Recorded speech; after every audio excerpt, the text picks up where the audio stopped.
Told you last week I was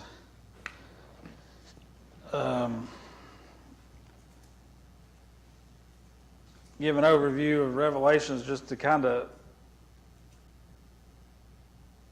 I don't know. I said I was going to write them down, but I'm not going to write them down because there's 22 chapters and I'm not going to write down. You wouldn't be able to read my writing anyway, so it wouldn't matter. But this is just kind of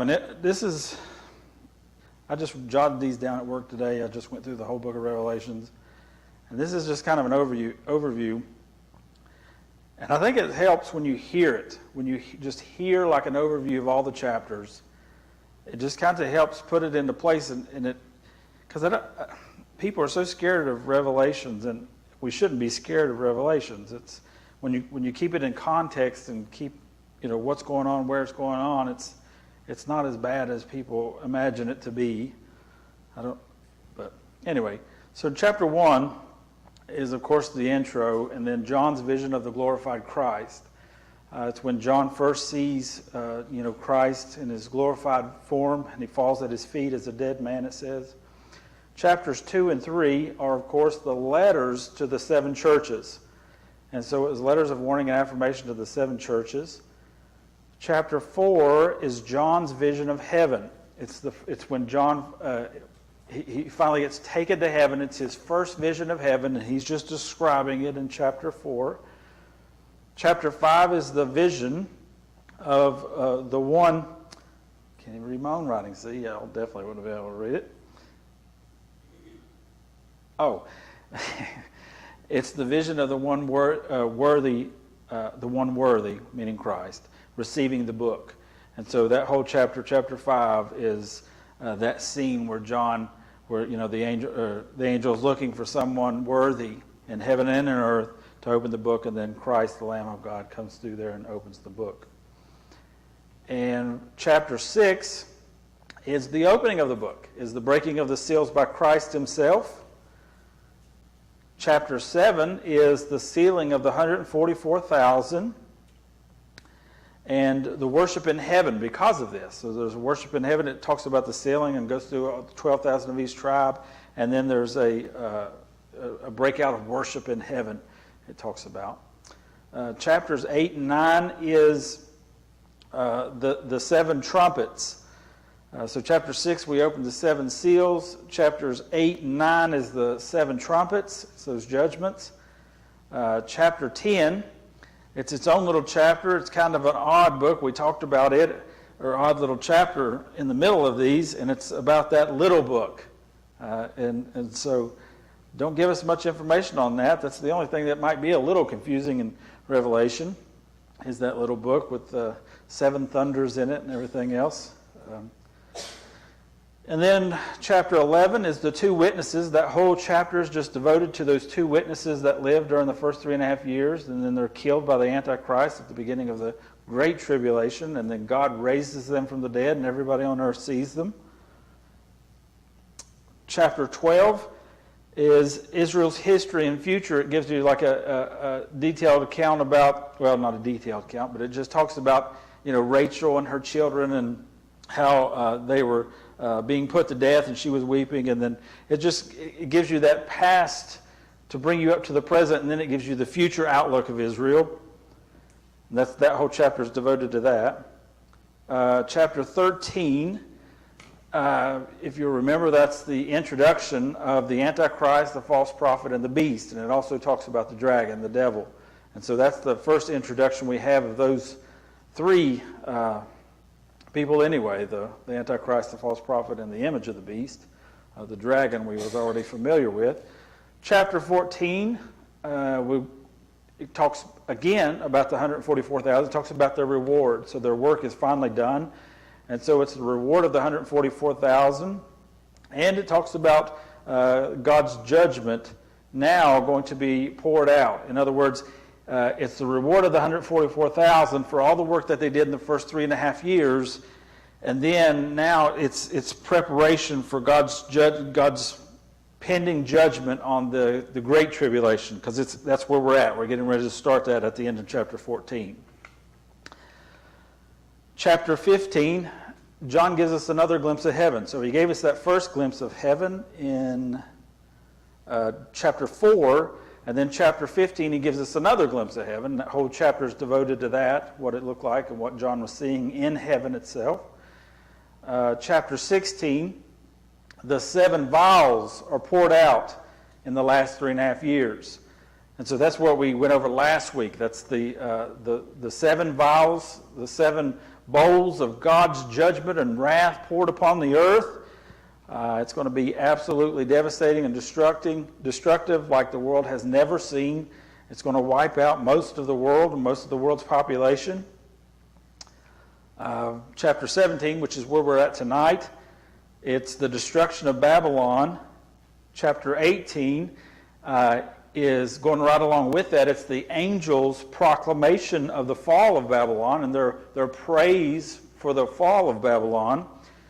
Chapter 19 is rejoicing in heaven over the fall of Babylon, the marriage of the Lamb, and the appearing of Christ for the beginning of the millennial reign. And then chapter 20 is the binding of Satan for 1,000 years and the great white throne judgment. Chapter 21 is the new heaven and the earth and their description. And chapter 22 is the warning of Christ, imminent coming. It gives us that last warning. He's going to come quickly. Be ready. Christ says it himself. Be ready for me. And then it's the conclusion of the book of Revelation. So you see, when you really look at it and you look at the headings of the chapters or what the chapters are about, it's really not that hard to understand the book of Revelation. I think that helps. That helps me when I actually write it down and then I look at it and I'm like, oh well.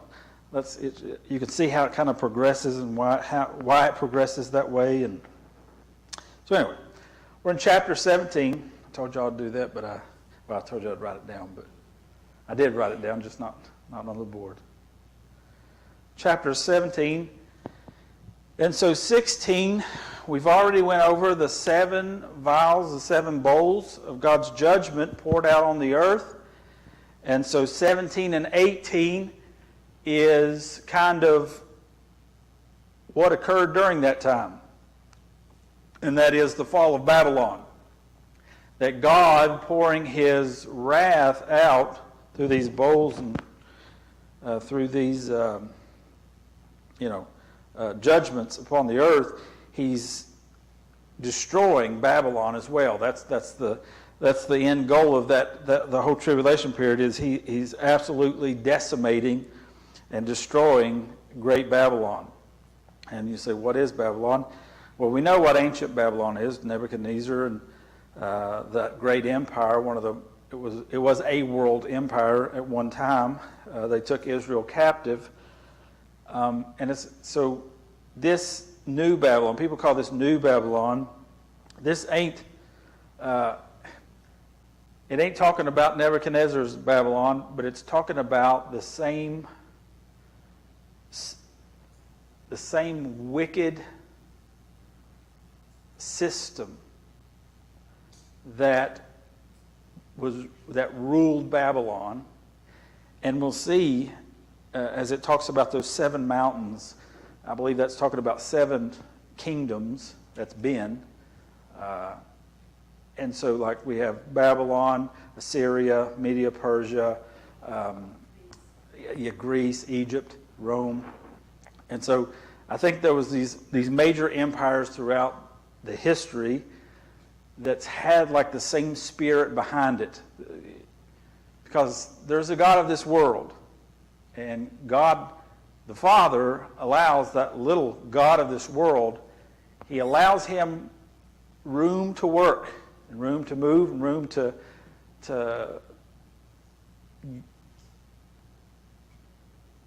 rule his empire. And there's a reason that God gives him this room, and God allows him to be the God of this world. As we've already talked about, the only reason he is the God of this world is because we gave him the dominion. We had dominion. We had total dominion over the earth. We had total dominion over all the animals and over everything. God created this planet and made us the rulers. He gave us, man and woman had dominion over all the earth. And when we succumb to the voice of the devil over the voice of God, we essentially handed him the keys of our dominion, and he became the God of this world, and he enslaved our people. He enslaved us and put us under his dominion, under his control, which was by the means of sin. And then Christ came and broke those bonds, of course, for us. But the devil, God does give him a leash in this world and allows him to rule this world. And even when Christ came, we can see the devil confronting Jesus and offering Jesus the kingdoms of this world. And Jesus didn't rebuke him and say, well, you don't have the kingdoms of this world. Because Jesus knew very well he did. Because the devil even said they were given to me to give to whomsoever I will. Who gave it to him? Adam and Eve. We handed him the keys. And so he offers Christ these kingdoms if Christ will simply fall and worship him, which would have been unimaginable. But anyway, we can see that these great dominions that's just ruled the world system has been controlled by the enemy. We can see that, Persia, Rome, Greece, Assyria, Babylon, they've all had just an evil, wicked, sinister plan and sinister views, and they all finally self-destructed and imploded, which is what all great empires do, is they never are destroyed from the outside, they are destroyed from the inside. Abraham Lincoln said that about America, and that's exactly what we're doing. He said the only way America will ever be destroyed is from an implosion from the inside. And I think we're one of those great empires, that we have been definitely the world power for quite some time. And all the nations of the world feared us, respected us, and depended on us.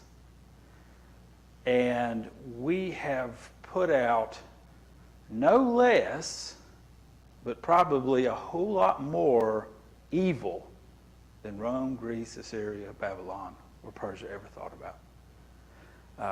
The pornography that comes out of the United States of America, the abortions that's happened in the United States of America, the crime that's committed in the United States of America, the drug use that's committed in the United States of America. You just go on and on and on. The wickedness that comes out of this empire, I think, far exceeds probably any empire that's ever lived on the face of the earth. And that's very sad. But even in those great empires, you found children of God, people that would not submit to the conformity of the wickedness of their people and their culture and their land, but they withstood, and sometimes to the result of great persecution against their own people in view of the Word of God. And so anyway, I'm not saying we're the new Babylon, but if you look at Babylon, you look at the sins that came out of the new Babylon, we sure look a lot like it. We're pretty wicked. And there's a lot of wickedness that comes out of our nation. Jason. Yes, sir. Yep. Did any other empire build monuments to Satan? Oh, yeah. Yeah, Medo-Persia, Baal, Baal, the Moloch. Yeah, absolutely. We built, actually, what is that? That entranceway we put up in New York. It was to a temple to Baal, and what they put it up in New York City. It's huge. It's massive. But yeah, Was this recent? It was at least in the last 2 years. Yeah, it was at least the last 2 years they put it up. It was bad deal, but yeah, I believe any other God worship or idol is, satanic in nature. It is. And derived from satanic means. Indeed, well, I think it's something like that. Let's just say Michigan. They built a big shrine the size of the Lincoln Memorial. Satan is sitting in it on the throne. Oh yeah, yeah. And when they opened that up, just a few months later, they had all the problems with water. all the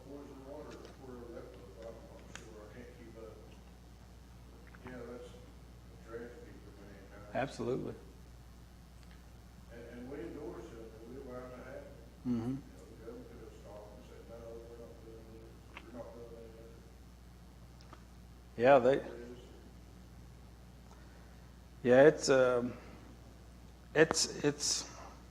it's sad, the shape that we're in. Well, now, and again, we didn't start out that way, I don't believe. We have we have fallen into this. I think America initially started out, I think we got a lot of evidence that the forefathers, all of them were deists, at least, but I think most of them were Christian, and I believe they definitely wrote the Declaration and the laws of the land in accordance to the Word of God. That's where they derived the wisdom to That's how they circulate. make our laws. We draw from England to the church, Mm-hmm. the clergy. Yeah, the Puritans, yeah. They voted on their church to say yes, and all 13 had to come together. Yep, the colony. God had to do with that, Oh, yeah. just like the devil's moving it today, and we're running for it. Mm-hmm. We just can't get past it, we're running for it. Yep. But I think the devil has his most power right now because he knows, he knows time is drawing near. He has to snatch every prize that he can. I think that's why some of this happens. Yeah, it says, "Woe unto the inhabitants of the earth." The devil knows he has a short time. Yeah. He's smarter than we are, as far as, I mean, he's thousands of years old, and he knows this book forwards and backwards, forwards and backwards, forwards and backwards, and so he knows his time is very limited. He can read the signs and wonders better than we can, and he's like, I'm running out of time, because he knows he ain't going to win. He knows that. And so he says, well, I'm going to take as many image bearers that I can take with me. And that's his goal. Sorry for the distraction. No, that's all right. That's why we're here. Absolutely. So let's get into it. Chapter 17. It says, and there came one of the 7 angels which had the 7 vials. So these are the 7 vials, or it calls them another place the 7 bowls, and it's the vials filled with the wrath of God. He's been saving these and storing these for this time, that he's going to pour out his destruction and judgment upon the earth for their rebellion against him and for their treatment of his saints and the blood they had shed. And it says, and talked with me, saying unto me, come hither, I will shew unto thee the judgment of the great whore that sitteth upon many waters. So, well, let's just keep going. I won't describe it yet. With whom the kings of the earth have committed fornication, and the inhabitants of the earth have been made drunk with the wine of her fornication. So whoever this whore is, this seducer, that's exactly what she is. She is seducing the kings of the earth, the leaders of the earth, seducing them to drink in the wine of her fornication. It's used in very dramatic, symbolic language for good reason, and it wants us to understand and how widespread, how wicked, and how powerful she was. And she calls the kings of the earth. And I think almost essentially it's saying all the kings of the earth to commit fornication with her and make them drunk with the wine of her fornication. Now her fornication is not, it's not, don't think of it carnally, but think of it spiritually, that she is seducing the kings of the earth with her wickedness, with the rebellion and her blaspheming the God of all the universe. That's what she's doing. She is the sworn enemy of God Almighty, and she wants to do everything she can to defile the image bearers of God and to mock God and to blaspheme God. And so she seduces all the kings of the earth to join her in this wickedness. Verse 3, it says, "So he carried me away in the spirit into the wilderness, and I saw a woman sit upon a scarlet-colored beast, full of names of blasphemy, having 7 heads and 10 horns. And the woman was arrayed in purple and scarlet color, and decked with gold and precious stones and pearls, having a golden cup in her hand, full of abominations and filthiness of her fornication." Now again, it just keeps talking about this woman, and now it's talking about how she's decked out with these the gold and precious stones and pearls, and even has a gold cup in her hand. And everything about her is carnally attractive. Everything about her is what we would worldly be attracted to, the stones and the gold and just the good time that she's having riding on that beast. You can see she's just riding on that beast, just having a wonderful time, arrayed in purple and scarlet color, which is the colors of royalty.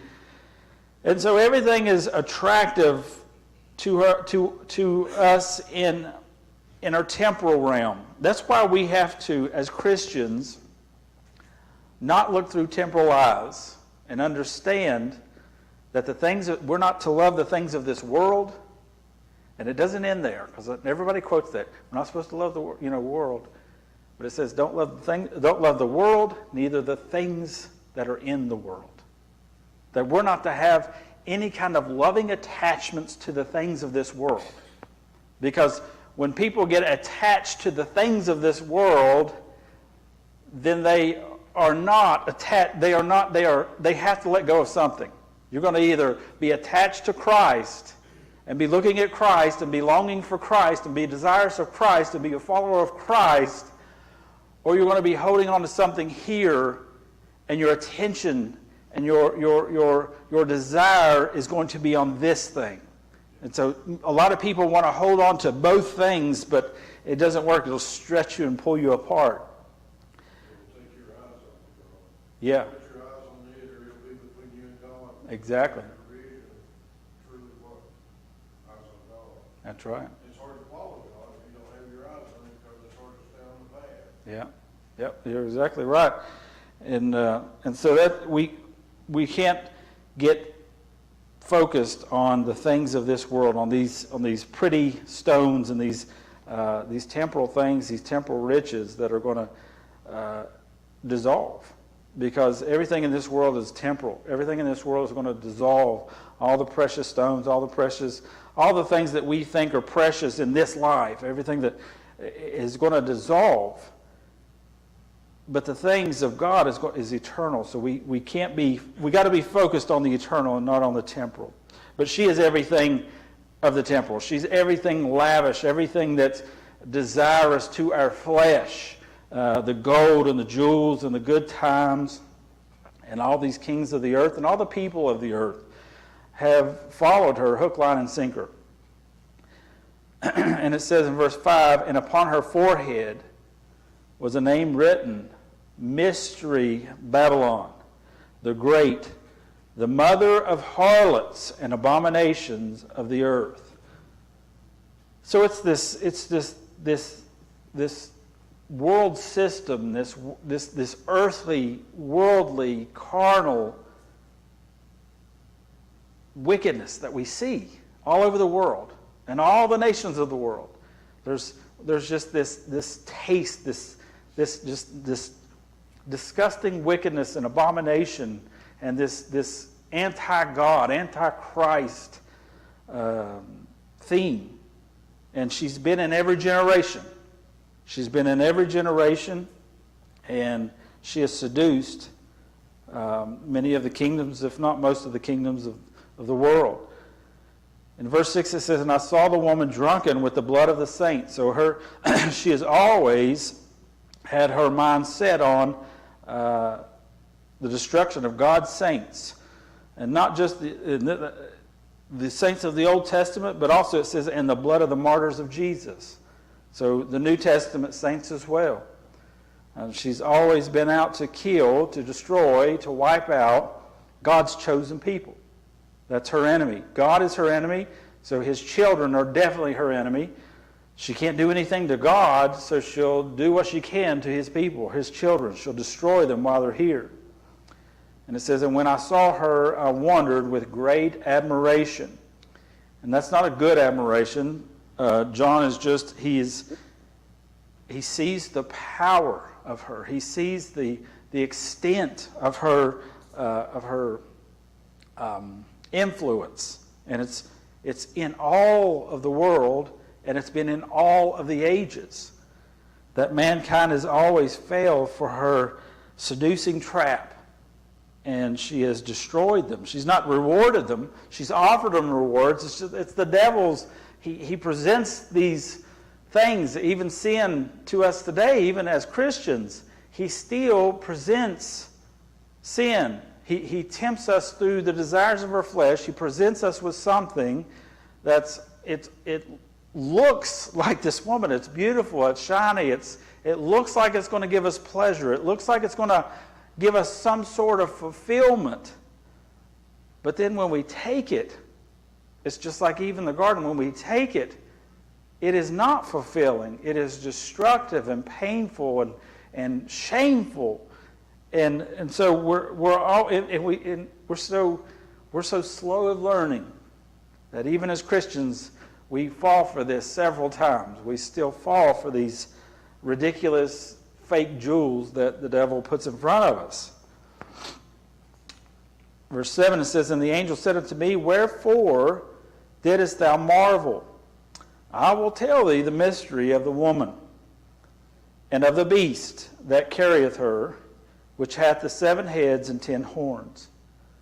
The beast that thou sawest was and is not,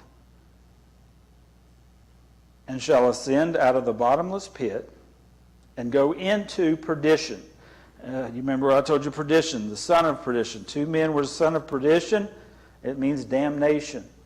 And so he says, this beast that thou sawest was and is not, and shall ascend out of the bottomless pit, and go into perdition or damnation.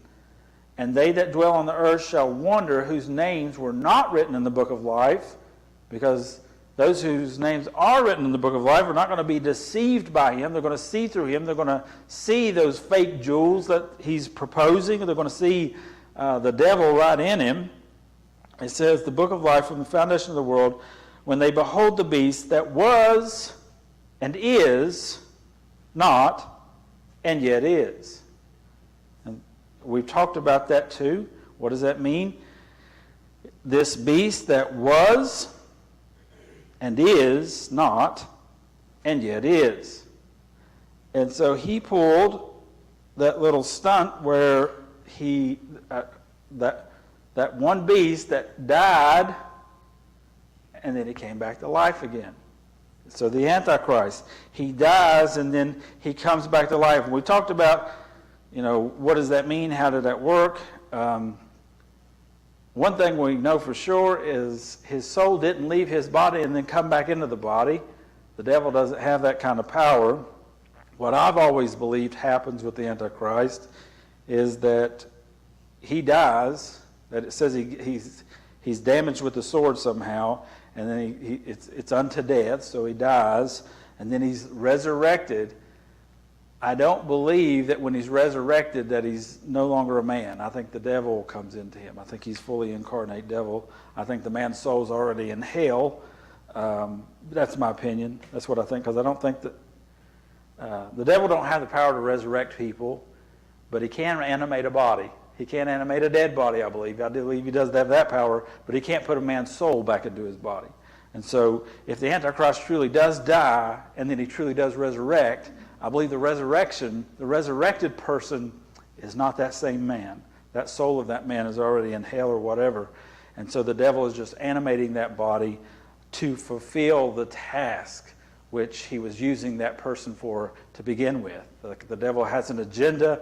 He was using this man. This man has great power. The devil gave him this power and made him the sole ruler of all the earth. And the man gets killed, whether the devil's cause of it or knows it, knew it was going to happen. Obviously he does, because he knows this word. but I think he'll animate that man's body and then fulfill the rest of the time period in that man's body. No, this is during the tribulation time. No, I think this will be somewhere in the time frame of the last 3.5 years, or possibly right before, because we ain't introduced to the Antichrist until chapter 13, but it does talk about him dying in chapter 13. So sometime, I don't think it was before the rapture, but sometime in the tribulation period. Not sure when. I think right before the Great Tribulation, but I don't know.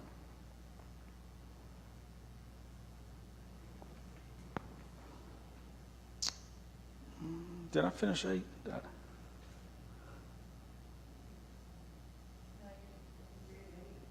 I'm on 8?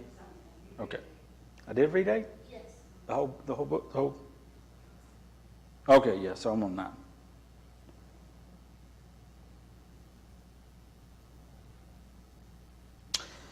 And here is the mind which hath wisdom. The 7 heads are 7 mountains on which the woman sitteth. And there are 7 kings, 5 are fallen, 1 is, and the other is not yet come.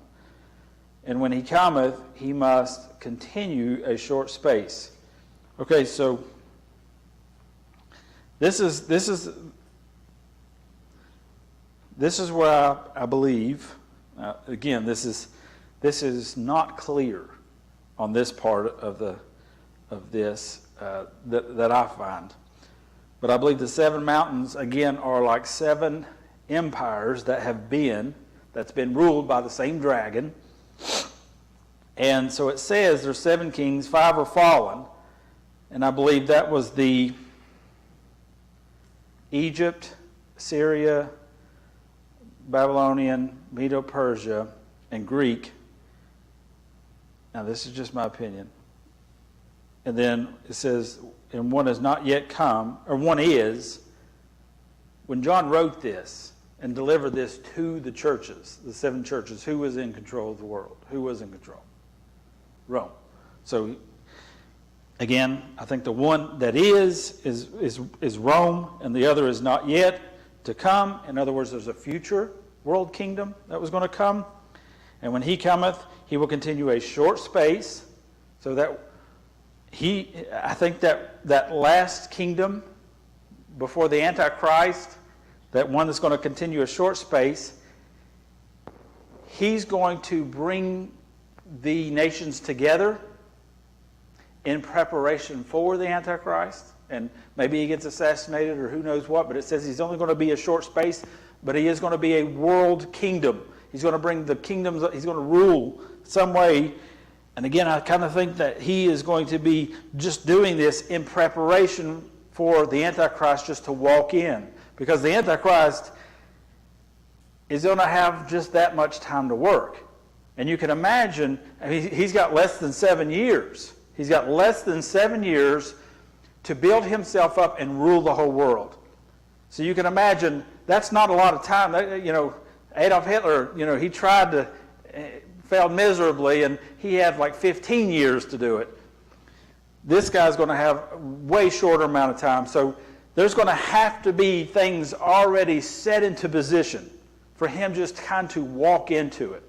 And so that one with the short space, I believe, is going to be the last world leader that we are on the precipice of, I do believe. We are getting very close to, and I think we could very possibly see some major catastrophes or major world problems, maybe pestilences, maybe diseases, maybe famines, who knows? But there's going to be some kind of major catastrophe that's going to cause maybe the collapse of the economic systems, and everybody's going to have to come together as one body to work together to fix this. And so there's some person that's going to come into play for a short space who's going to rule the kingdoms of the world, and then everything is going to be ready for the Antichrist just to step right into this and say, I'm now the ruler of the world. And then after a little bit of ruling the world, he's going to say, oh, and by the way, I'm God. Worship me. Because that's going to be the religion as well. The false prophet and all that's going to say that he is God. And so anyway, that's my opinion on this little section of Revelations. And yet is not, one is, and then, and when he cometh, he must continue a short space. And the beast that was and is not, even he is the eighth. So the Antichrist will be the eighth. He'll be the last kingdom on earth. He'll be the last. And so that's why I say it's right before that Antichrist. It says this one ruler that's going to have this global kingdom is only going to do it for a short space. And then it says that Antichrist, the beast that was and is not, even he is, that's the Antichrist who dies and is resurrected, he is the eighth. He's going to be the last, other than Christ. And is of the seven, and goeth into perdition or damnation. So he'll be the last of those dominating world leaders that ends in perdition. Verse 12. And the 10 horns which thou sawest are 10 kings. And so here we see, so now we're up to the Antichrist. He's that eighth one, the one who died and was resurrected. And so now he's talking about the 10 horns that we saw that on the beast that the whore was riding, that these are 10 kings. So these are going to be 10 kingdoms in the earth that the Antichrist is going to rule. He's going to give them this power, but look, it says, which have received no kingdom as yet. So they don't really have a kingdom like to say, I'm king, but receive power as kings 1 hour with the beast. So the Antichrist is going to get these specific men that he picks out. What did you say about 1 hour?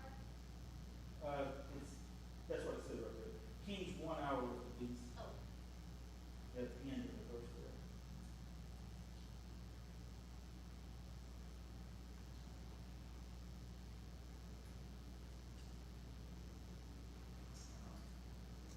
So it says, the 10 horns which thou sawest are 10 kings, which have received no kingdoms as yet. So in other words, they're not actual rulers of these lands, but the Antichrist is going to hand select these men and receive power as kings. So he's going to make them rulers of these nations. They're going to receive this power given to them by the Antichrist because he's ruling the whole world. And it says 1 hour with the beast. I don't think that means a literal hour. That would be weird to be king for an hour. That would be kind of pointless. I think that's just saying a very short time, because the whole 7-year tribulation is called a week, 1 week. The 70th week of Daniel is the tribulation week. So each week is representative of a day. So a day is represented as a year. So 1 week, 7 days is 7 years. So here, 1 hour, who knows what that means? It just means a short time. Can't be more than 7 years. I think it does mean 1 hour. Like they're going to be kings for 1 hour? I say it simply because there are other predictions in the Bible where it would hinge on like one point, which seems really weird, but then when that prophecy was fulfilled, it was exactly like it said. Could very possibly. Could be. I mean, who knows? Maybe within that hour of him appointing them is when Christ comes back or something. Who knows? But it's going to be a short time regardless, whether it's an hour or whether it's 3.5 years or whatever. It can't be more than 7 years, I don't believe, because this is going to happen during the tribulation period. The Antichrist don't really seem to take full power of the whole world until really almost at the 3.5 year mark. So it's going to be a short period regardless. But then it says, verse 13, these have one mind and shall give their power and strength unto the beast. So the Antichrist is going to pick these 10 men to rule these 10 places, And it says they're going to have one mind. What is it? I mean, again, all the devil, all he could do is just pervert and mimic pervertedly the things of God and the church. I mean, the unholy Trinity, and we went through all that one time, just all the similarities and all the things that the devil tries to do to imitate God and Christ. Well, here I don't think is no different. It says these have one mind. And, the church, when we come together, we're to have one mind, and the mind of Christ. We're to come together and be in agreement, not that we agree everything theologically. That's not what it's talking about. It means when we have one mind, we come in one mind and one accord. It doesn't mean that we agree on every single detail of the Word of God, but it means we come together for the sole purpose of exalting Christ. That our one mind, our single accord is Him. Like we are here together for Him. It's not about me. It's not about you. It's not about the singing. It's not about piano playing. It's not even about the worship. It's about Him. He is why we're here. He is why we're here. And as Christians, brothers and sisters, especially in the congregation, that's what it means when we come into one mind and one accord. We're here because of Him. He is the central object of our affection. And so here it's some perverted, distorted, disgusting, wicked, evil thing where these 10 people that the Antichrist has picked out himself, that they're going to come together in one mind. And their one mind is going to be, and shall give their power and strength unto the beast. Their whole object is the exaltation of the evil Antichrist. They're going to have one mind to exalt him to the preeminence of the world. And of course, he's going to demand worship. The image of the beast is going to kill anybody that doesn't worship him, doesn't receive the mark of the beast, and doesn't worship the Antichrist, the beast himself. And so these men are going to worship him. They're going to worship him as God, and they're going to force everyone else to worship him as God. And they're going to use all their power and their strength, give it to the beast, all their armies and whatever. So these are those 10 armies. You've heard the 10 nations at the end, and you've probably heard people talking about that when they're talking about prophetical end time days, eschatology things. There's going to be these 10 kingdoms and all that. Well, this is what they're talking about, that the Antichrist is going to be in rule of these 10 kingdoms, and they're going to devote their whole selves to him, everything about, just all their strength and all their power. Verse 14, it says, "These shall make war with the Lamb." So you're going to make war with the Lamb, and the Lamb shall overcome them. For he is Lord of lords and King of kings, and they that are with him are called and chosen and faithful. So what is this? So if you had to guess, what would this be? What's it talking about? What is verse 14 talking about? A specific time, place? What is it talking about? Armageddon, the Valley of Megiddo. Tell Megiddo, Armageddon.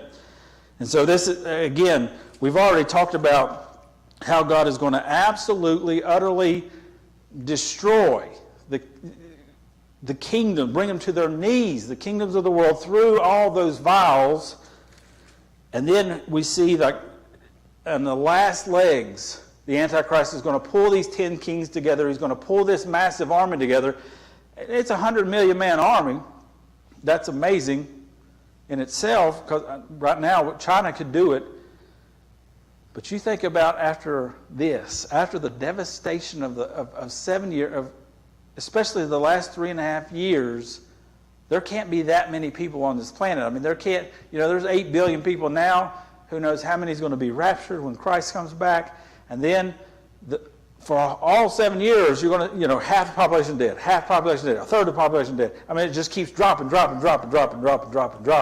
And here we are at the very end of it, and still somehow they raise 100 million man army. That's when they cross the great river Euphrates, and they go into the valley of Megiddo, and then that's what verse 14 is. They're going to make war with the Lamb. They're going to come there, these 10 kings, these 10 nations, under the rule of the Antichrist, they're going to meet in this valley of Megiddo, and they're going to declare war on the Lamb. And the Lamb is going to satisfy that declaration. He's going to fight with them. But the Lamb will overcome him, for he is Lord of lords and King of kings, and they that are with him are called and chosen and faithful. We will be with him, but we will never have to pull our swords. The world ain't never seen a lamb like this. No, no, no. Be the one and only killer lamb. Yeah, he's going to be I heard a song today, The Lion Lamb. I don't know if y'all have ever heard the song. It's a really good song. The Lion Lamb. It's a really good song. But that's what it makes me think of. Like, yeah. When they see him coming, they're going to tremble. Verse 15, it says, and he saith unto me. So, because he's going to talk about, I'm going to back up just to refresh you. Verse number 1, you just stay where you're at. And there came one of the 7 angels which had the 7 vials and talked with me, saying unto me, come hither, and I will shew thee the judgment of the great whore that sitteth upon many waters. So now it's going to explain the waters. I just wanted you to remember what it said in verse 1. This whore was sitting on many waters. And so the angel is going to explain to John what that meant. And he saith unto me, the waters which thou sawest, where the whore sitteth, are peoples and multitudes and nations and tongues. So she has been deceiving multitudes, nations, and tongues all over the world, the whole world. She has deceived them. It says, and the 10 horns which thou sawest upon the beast, these shall hate the whore, and shall make her desolate and naked, and shall eat her flesh and burn her with fire. So this whore is sitting on the beast, if you'll remember. And let's just keep going. We'll talk about it in a minute. Verse 17, for God hath put in their hearts to fulfill his will, and to agree and give their kingdom unto the beast, until the words of God shall be fulfilled. And the woman which thou sawest is that great city. So the whore that sits on the beast is that great city, Babylon, is that Babylon, that systematic corruption, which reigneth over the kings of the earth.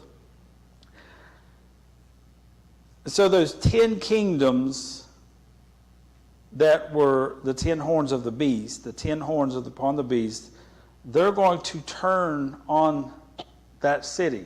They're going to turn on that great whore.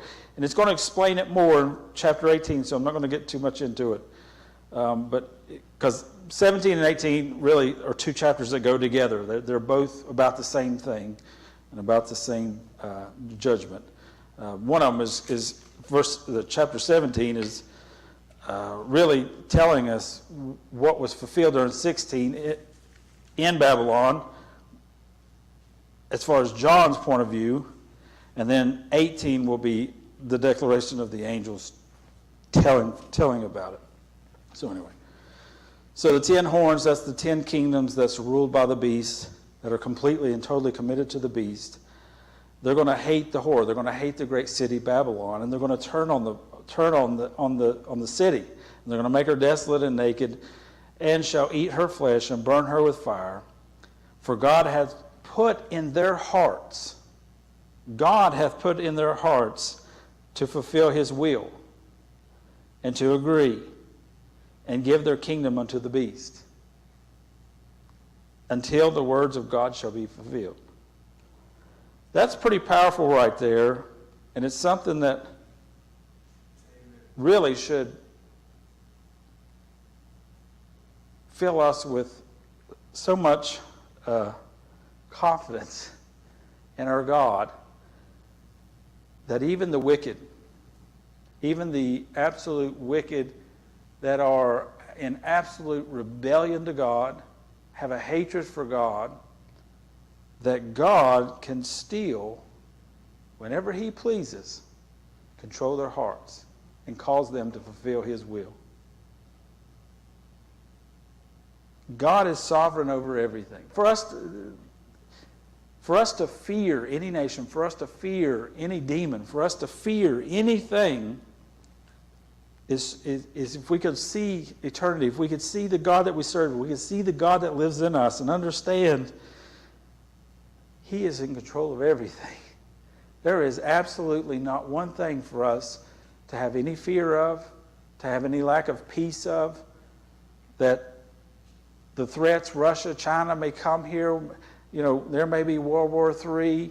There may be nuclear annihilation. There may be natural disasters. There may be a million things. You could sit there and worry about everything, but if your trust is in Christ, this is not our home.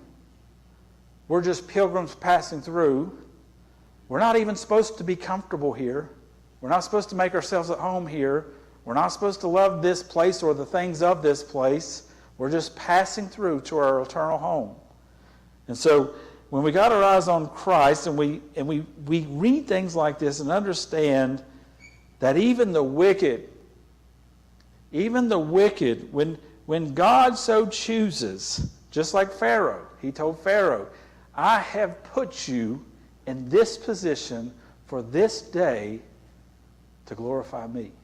And Pharaoh was an absolute enemy to God. Never changed that fact. Pharaoh hated God and fought against God. But God says, I put you right here for this particular day so that I may receive glory. And here, the Antichrist has got it all together. And, anyway, we'll get into it. I don't want to get into it too much today. 18, we'll get into it. I'll just stop right there because... All right, anybody got any questions or comments?